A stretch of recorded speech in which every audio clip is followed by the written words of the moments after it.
I'm delighted that we're talking to 5 different local authorities in Greater Manchester about wellbeing teams.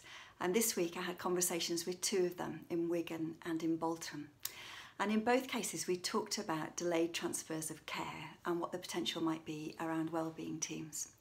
So in Wigan we're going to be operating out of a neighbourhood called Ashton.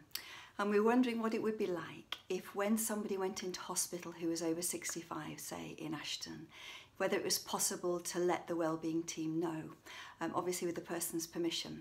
So for example, they might be given a leaflet about community circle connectors and community circles and asked whether people could get in touch with us.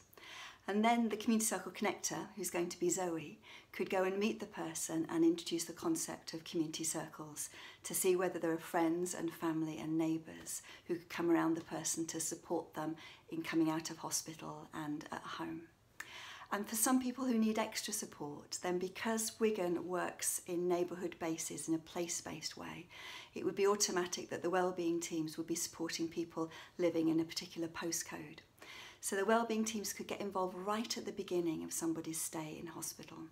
And often you can predict how long somebody will be in. So if you knew it was going to be around 5 days for the particular reason that the person was in hospital for, we could start working with a team to plan the discharge. So the wellbeing teams could actually pick the person up and take them out of hospital and make sure there's a warm welcome at home, milk in the fridge, the heating on, and could then deliver reablement type services, because I don't think reablement is a service. I think it's an ethos and it's a way of working that can be built into the way that wellbeing teams work.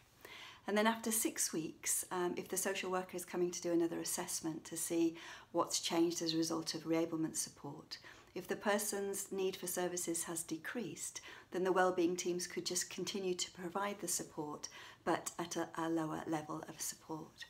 So if we worked on this basis, we'd be wrapping around the person their informal supports through the community circle connector and the circle, providing paid support as well, but you wouldn't have a handoff from somebody leaving hospital, transport picking them up, being supported by a reablement service, a new assessment, and then hand over to a home care.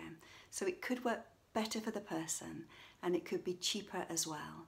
And most importantly, we could perhaps make a difference in people getting out of hospital quicker.